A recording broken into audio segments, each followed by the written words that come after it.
అలాంటి వెంకటేశ్వర స్వామికి అపచారం చేసే పరిస్థితి ఈ మధ్యలో మీరు చూస్తున్నారు. అధికారంలో ఉంటే బూతులు తిడతారు, అపోజిషన్లో ఉంటే కూడా బూతులు తిడతారు. ఇది ఎక్కడ న్యాయమో ఏమయ్యా? మీకు ఇది కరెక్టేనా? మీకైతే కోపం రాదా? మీ తల్లిని తిడితే మీకు కోపం రాదా? మీ ఇంట్లో వాళ్ళని తిడితే మీకు కోపం రాదా? మనం తిట్టించుకోవడానికి రాజకీయం చేస్తున్నావా?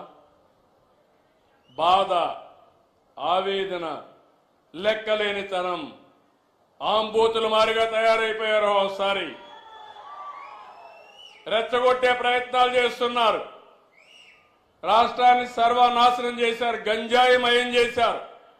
నేను ఆ రోజు మీకు చెప్పాను ఒక మాట, నేను అన్ని సమస్యలు పరిష్కారం చేస్తాను, కానీ గంజాయికి అలవాటు పడిపోతే అది ఒక వ్యసనంగా మారితే వాళ్ళని మార్చడం చాలా కష్టం అని చెప్పాను. మీకు జ్ఞాపకం ఉంటుంది. అదే జరిగింది. మొన్న మదనపల్లిలో చూశారు, మళ్ళీ గంజాయి తాగి మృగంగా ప్రవర్తించే పరిస్థితికి వచ్చాడు. నేను ఒకే మాట చెప్పాను, ఎవడైనా సరే ఈ రాష్ట్రంలో మత్తు సేవించి తద్వారా మానవత్వాన్ని పోగొట్టుకుంటే, ఆడబిడ్డల జోలుకొస్తే అదే మీకు చివరి రోజు అవుతుందని ఎన్నోసార్లు చెప్పాను. ఇప్పుడు కూడా ఆ మాట కట్టుబడి ఉన్నా. నేను ఎవరిని వదిలిపెట్టాను. చట్టం దాని పని చేసుకుంటూ పోతుంది. అలాంటి వ్యక్తులు ఉండాల్సింది జైల్లో అయినా ఉండాలి, లేకుంటే చట్టం ద్వారా ఉరిశిక్షణ అయ్యాలి. ఆ భయంతో ఎవరైతే ఈ తప్పులు చేశారో వాళ్లే అఘాయిత్యం చేసుకునే పరిస్థితి వస్తారు తప్ప ఎవరిని వదిలిపెట్టే పరిస్థితి ఉండదని మరొకసారి మీకు హామీ ఇస్తున్నా. నాకు ఒక వారసత్వంగా వచ్చింది మీరు చెప్పాలి, ప్రజలు ఆలోచించాలి. తిరుమల తిరుపతి దేవస్థానంలో ఒకప్పుడు మీరు తిరుపతికి పోయారు, 1924 పోయారా లేదా అని మిమ్మల్ని అడుగుతున్నా. నాసి రకం ప్రసాదాలు అవునా కాదా అని మిమ్మల్ని అడుగుతున్నా. అప్పుడు ఇచ్చిన లడ్డు మీరు తిన్నారా? 1924లో తెస్తే సువాసన వచ్చిందా? నెయ్యి వాసన వచ్చిందా అందులో? నేను అడుగుతున్నా ఒకే మాట. మా తమ్ముడు నామాలు కూడా పెట్టుకున్నాడు, అది పవిత్రత, దేవుని మీద అభిమానం. చాలా మంది ఉన్నాం, ఒక నమ్మకం. ఆ నమ్మకాన్ని, ఆ పవిత్రతను దెబ్బతీసే అధికారం ఎవరికీ లేదు. ఒక మసీదు కావచ్చు, ఒక చర్చ్ కావచ్చు, ఒక దేవాలయం కావచ్చు, ఆ పవిత్రత కాపాడే బాధ్యత తీసుకోవాలి. అలాంటిది అపవిత్రం చేస్తే, నేను ముఖ్యమంత్రి అయిన తర్వాత నేను ఇచ్చిన హామీ ప్రకారం రెండో సంతకం ఆఫీసర్ వేసింది తిరుమల తిరుపతి దేవస్థానం ఈవోగా వేసి శ్యామలరావుని ప్రక్షాళన కార్యక్రమానికి ప్రారంభించా. వస్తే నెయ్యి చూస్తే బాగా లేకపోతే తిరిగి పంపించి దాంట్లో నుంచి శాంపుల్ తీసుకొని ఎన్డీడీబీ పంపించారు. ఎన్డీడీబీ పంపిస్తే అందులో నుంచి ఎనిమల్ ఫ్యాట్ ఉందని ఆ రోజు చెప్పారు. అది చెప్పిన తర్వాత నేను ఆలోచించి, ఇది నేను చెప్పకపోతే నా మీద అప్రతిష్ట వస్తుంది, అపవాదం వస్తుందనే ఉద్దేశంతో నేను చెప్పాను. తర్వాత లేనిపోని సమస్యలన్నీ క్రియేట్ చేసి సుప్రీంకోర్టు వరకు పోయే పరిస్థితికి వచ్చారు. సిట్ వేశారు. ఆ సిట్లో వచ్చినటన్నీ మీరు చదివి ఉంటారు. చాలా స్పష్టంగా చెప్పారు, అసలు ఇది నెయ్యే కాదు, కెమికల్స్ తో తయారు చేసిన నెయ్యి అని చెప్పారు. రాష్ట్ర ప్రభుత్వాన్ని కూడా యాక్షన్ తీసుకోమని అధికార యంత్రాంగం పైన ఒక రిపోర్ట్ పంపించారు. ఇవన్నీ వస్తే తప్పుని తప్పించుకోవడానికి, వాళ్ళు చేసిన తప్పుని వేరే వాళ్ళపైన వేయడానికి ప్రయత్నం చేసే నీచులున్నారంటే ఏమనాలి నాకైతే అర్థం కావడంలా. మీరందరూ ఒకసారి గుర్తుపెట్టుకోండి, ఆ రోజు నా మీద, నేనే ముఖ్యమంత్రి, తెల్లవారు నిద్రలేశాను, వివేకానంద రెడ్డి మర్డర్, నిద్రలే చూస్తే టీవీ సాక్షిలో వేశారు.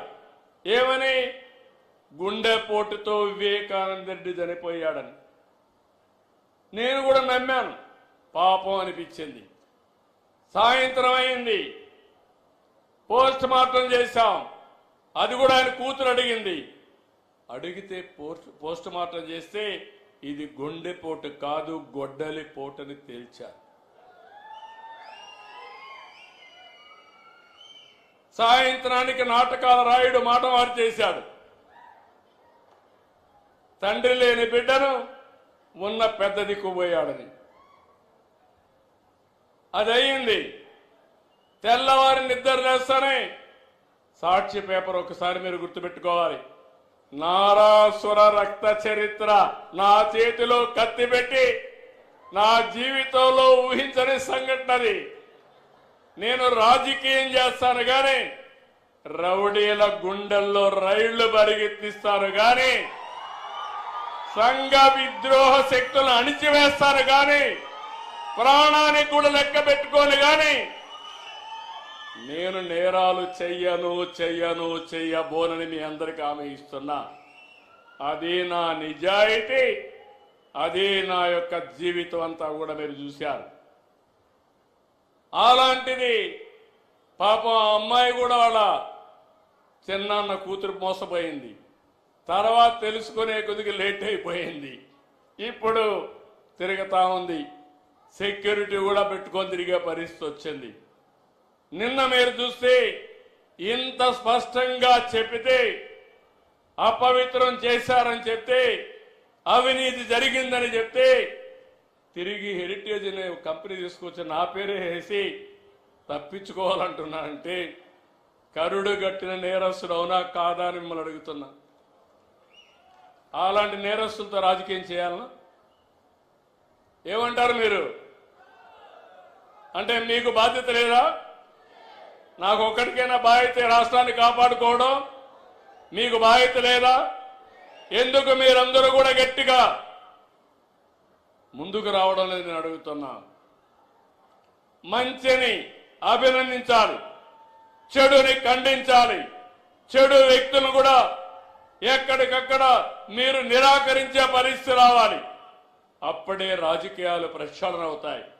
అట్లా కాకుండా ఏదో చిన్న దీని మీదనే ఆలోచిస్తా కూర్చుంటే నాకెందుకు వచ్చిందని మీరు ఇంట్లో పడుకుంటే 5 ఏళ్లు మీకోసం నేను కష్టపడ్డా. కడాన నాకు ఎప్పుడూ ఊహలో కలలో కూడా ఊహించలేదు. నేను కూడా జైలుకు పోవాల్సి వచ్చింది. దేని మీద పోయాను మీరు చూశారు. నాకు ఒక నోటీస్ ఇస్తే నేను సమాధానం చెప్పేవాడిని. ఉన్న పళంగా నిన్ను అరెస్ట్ చేస్తున్నా అని పట్టుకొచ్చి లోపలేసే పరిస్థితికి వచ్చారు. కానీ దేనికోసం పోరాడాను? దేనికోసం? 45 సంవత్సరాలుగా నన్ను అభిమానించారు. ఎవరికి ఇవ్వని గౌరవం నాకు ఇచ్చారు. సమైక్య ఆంధ్రప్రదేశ్లో కానీ ఈ రాష్ట్రంలో కానీ నేను మీరు కష్టాల్లో ఉన్నారని, ఇబ్బందుల్లో ఉన్నారని, దౌర్జన్యాలు ఉన్నాయని నేను కూడా పారిపోతే ఈ రాష్ట్రం ఏమవుతుందని ఆలోచించి నా ప్రాణం పైన పర్వాలేదు ఈ రాష్ట్రాన్ని కాపాడాలని కాపాడడం కోసం ముందుకు పోయాను. చాలా మంది అన్నారు జైల్లో నుంచి మీరు తిరిగి రారన్నారు. నేను ఎప్పుడూ భయపడలేదు. నేను ఒకే మాట చెప్పా, నేను 23 క్లెయిమోర్ మైన్స్ నా మీద వేసినప్పుడే భయపడకపోతే దీనికి నేను భయపడనని చెప్పాను. ఒక పద్ధతి కోసం, ఒక పర్పస్ కోసం ఉన్నప్పుడు భయపడను. అది నా నైజం. ఇప్పుడు చూస్తే నిన్న సాక్షాత్తు వెంకటేశ్వర స్వామి ఫోటో కూడా కౌన్సిల్లోకి తీసుకెళ్లిపోయారు. ఏం తమ్ముళ్ళు, ఇది మీకు న్యాయం అనిపిస్తుందా? న్యాయం అనిపిస్తుందా నేను మిమ్మల్ని అడుగుతున్నా. ఇలాంటి వాళ్ళతో నేను రాజకీయం చేయాలని మిమ్మల్ని అడుగుతున్నా. చెప్పులు వేసుకొని వెంకటేశ్వర స్వామి ఫోటోలు తీసుకొని ఇసిరిసేస్తారు. అంటే ఏంటి మీ అజం? ఏంటి మీ అహంకారం?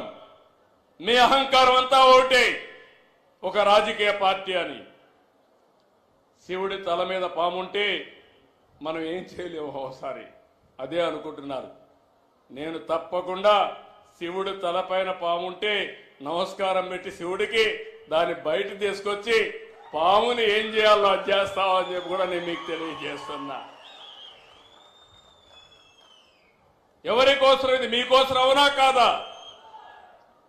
పల్నాడులో ఏం జరిగింది? రాజకీయాలు ఏంటి? ముఠా కక్షలు. రాయలసీమ మొత్తం ముఠాల్ని పూర్తిగా అణిచివేసి ఈరోజు రాయలసీమ కరువు సీమ కాదు, రతనాల సీమని హార్టికల్చర్ హబ్గా తయారు చేస్తున్నారు. నీళ్ళిచ్చా హార్టికల్చర్ హబ్ చేస్తున్నా,